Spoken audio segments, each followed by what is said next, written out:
আমাদের মাঝে বহুদিন ধরে একটি প্রবাদ প্রচলিত আছে, পচা শামুকে পা কাটা। এর অর্থ হচ্ছে কোনো সহজ বিষয়ে গুরুত্ব না দেওয়ার কারণে সেটি দিয়ে বড় কোনো ক্ষতি হওয়া।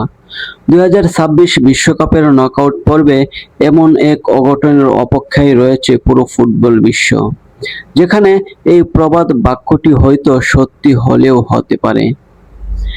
একদিকে বর্তমান বিশ্ব চ্যাম্পিয়ন, কোটি কোটি সমর্থকের আবেগ লিওনেল মেসির আর্জেন্টিনা, আর অন্যদিকে মাত্র 5.5 লাখ মানুষের ছোট্ট এক দ্বীপরাষ্ট্র কেপ বার্দে, যাদের নাম কয়েক মাস আগেও হয়তো অনেক ফুটবল ভক্তই ভালোভাবে জানতেন না। কিন্তু এখন পুরো ফুটবল বিশ্বে একটাই প্রশ্ন ঘুরপাক খাচ্ছে, আর্জেন্টিনা কি সহজেই জিতে যাবে, নাকি ফুটবল ইতিহাসের সবচেয়ে বড় অঘটনগুলোর একটির সাক্ষী হতে যাচ্ছে ফুটবল বিশ্ব?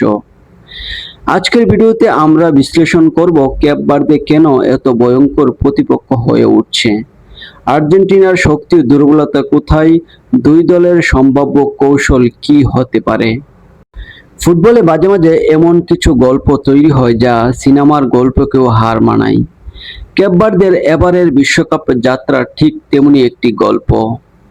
আফ্রিকার আটলান্টিক মহাসাগরের ছোট্ট এই দ্বীপ রাষ্ট্রটি এবারই প্রথমবারের মতো বিশ্বকাপের মূল পর্বে জায়গা করে নিয়েছে।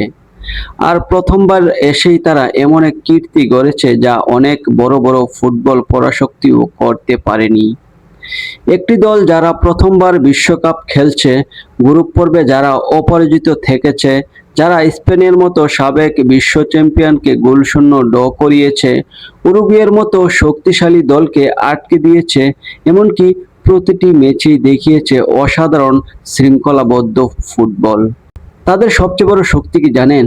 তাদের ডিফেন্স। কেপ বার্দের রক্ষণ বাক্যে অনেক ফুটবল বিশ্লেষক ইতিমধ্যেই দ্য আয়রন ওয়াল অব আফ্রিকার নামে আখ্যা দিতে শুরু করেছেন। তারা বলের দখল কম রাখলেও প্রতিপক্ষকে গোল করার সুযোগ দিতে চায় না। এই বিশ্বকাপে এখন পর্যন্ত কোনো বড় দল তাদেরকে হারাতে পারেনি। তাহলে প্রশ্ন হচ্ছে, আর্জেন্টিনা কি তাদের হারাতে পারবে? একদিকে আছে বিশ্ব চ্যাম্পিয়ন আর্জেন্টিনা, যাদের আছে অভিজ্ঞতা, আত্মবিশ্বাস ও মেসির জাদু। লিওনেল স্কালোনির দল গ্রুপ পর্বে দেখিয়েছে কেন তারা এখনো বিশ্বের অন্যতম সেরা দল। তারা গ্রুপ পর্বের 3টি ম্যাচেই জয় পেয়েছে। আক্রমণভাগ ছিল দুর্দান্ত, মিডফিল্ড ছিল নিয়ন্ত্রণ, আর ডিফেন্সও ছিল যথেষ্ট শক্তিশালী।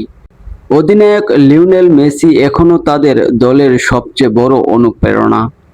তার সঙ্গে আছেন Lautaro Martinez, Julian Alvarez, Enzo Fernandez, Mac Allister এবং এমিলিয়ানো মার্টিনেজের মতো বিশ্বমানের ফুটবলাররা। কিন্তু আর্জেন্টিনার সবচেয়ে বড় শক্তি শুধু তাদের তারকা খেলোয়াড় নয়, তাদের সবচেয়ে বড় শক্তি হলো মানসিক দৃঢ়তা। কারণ স্কালোনি খুব ভালো করেই জানেন, বিশ্বকাপের নকআউট পর্বে কোনো দলই ছোট নয়। একটি ভুল, একটি মুহূর্ত, একটি গোল উলটপালট করে দিতে পারে সব ফলাফল। আসল যুদ্ধটা হবে কোথায় জানেন? আক্রমণ বনাম প্রতিপক্ষ। এই ম্যাচের সবচেয়ে আকর্ষণীয় বিষয় হচ্ছে কৌশলগত লড়াই। একদিকে থাকবে আর্জেন্টিনার আক্রমণাত্মক ফুটবল, অন্যদিকে থাকবে কেপ বার্দের সংগঠিত ও শক্তিশালী রক্ষণ। কেপ বার্দের কোচিং স্টাফ ইতিমধ্যেই ইঙ্গিত দিয়েছেন যে তারা মেসিকে আলাদা করে ম্যান মেকিং করবেন না, বরং পুরো দল মিলে আর্জেন্টিনার পাসিং লেন বন্ধ করে দেওয়ার চেষ্টা করবে। অর্থাৎ তারা ম্যাচটিকে যতটা সম্ভব ধীরগতির করতে চাইবে। তাদের লক্ষ্য একটাই, আর্জেন্টিনাকে হতাশ করা, সময় নষ্ট করা এবং সুযোগ পেলে ম্যাচটিকে অতিরিক্ত সময় কিংবা টাইব্রেকারে নিয়ে যাওয়া। অন্যদিকে আর্জেন্টিনার জন্য সবচেয়ে গুরুত্বপূর্ণ হবে ম্যাচের শুরুতেই গোল করা। কারণ যত সময় যাবে কেপ বার্দের আত্মবিশ্বাস ততই বাড়বে, আর আর্জেন্টিনার উপর চাপ বৃদ্ধি পেতে থাকবে। এই ম্যাচকে কেন্দ্র করে ইতিমধ্যেই সোশ্যাল মিডিয়ায় সৃষ্টি হয়েছে ব্যাপক আলোচনা। আর্জেন্টিনার সমর্থকরা বড় জয় আশা করছেন। অন্যদিকে নিরপেক্ষ ফুটবল ভক্তদের একটি বড় অংশ কেপ বার্দের রূপকথার গল্পের পক্ষেই দাঁড়িয়েছেন। কারণ ফুটবল ভক্তরা সবসময় নতুন ইতিহাস দেখতে ভালোবাসে। এমনকি কেপ বার্দের রাষ্ট্রপতিও প্রকাশ্যে ভবিষ্যৎবাণী করেছেন যে তার দেশ 1-0 গোলে আর্জেন্টিনাকে হারাবে। যদি সেটি সত্যি হয় তাহলে এটি শুধু একটি ম্যাচের ফল হবে না, বরং এটি হবে ফুটবল বিশ্বকাপ ইতিহাসের অন্যতম সেরা অঘটন। এটি হবে এমন এক গল্প যা আগামী 50 বছর ধরে ফুটবল প্রেমীরা মনে রাখবে। আমাদের বিশ্লেষণ বলে, কাগজে কলমে অভিজ্ঞতায়, তারকা খ্যাতিতে এবং সামগ্রিক শক্তিতে আর্জেন্টিনা অনেক এগিয়ে। কিন্তু ফুটবল কখনোই শুধু কাগজের হিসাব মেনে চলে না। যদি আর্জেন্টিনা প্রথমার্ধেই গোল করে তাহলে ম্যাচটি তাদের নিয়ন্ত্রণে চলে যেতে পারে।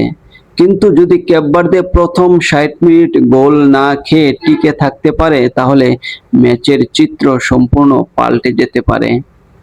আমাদের বিশ্লেষণ অনুযায়ী আর্জেন্টিনা ফেভারিট হলেও কেপ ভার্দেকে হালকাভাবে নেওয়ার কোনো সুযোগ নেই। কারণ ফুটবল ইতিহাস বারবার প্রমাণ করেছে, অঘটন ঘটার আগ পর্যন্ত কেউ বিশ্বাস করে না যে অঘটন ঘটতে যাচ্ছে। এখন প্রশ্নটা আপনাদের কাছে, আপনাদের কি মনে হয়, বিশ্ব চ্যাম্পিয়ন আর্জেন্টিনা কি মেসির জাদুতে কোয়ার্টার ফাইনালে উঠে যাবে, নাকি আফ্রিকার ছোট্ট দেশ কেপ ভার্দে লিখবে ফুটবল ইতিহাসের নতুন এক রূপকথার গল্প? আপনার মূল্যবান প্রেডিকশনটি এখনই কমেন্টে লিখে জানান। ভিডিওটি ভালো লাগলে লাইক দিন, শেয়ার করুন এবং চ্যানেলটি সাবস্ক্রাইব করতে ভুলবেন না। দেখা হবে পরবর্তী ভিডিওতে। সবাইকে ধন্যবাদ। আল্লাহ হাফেজ।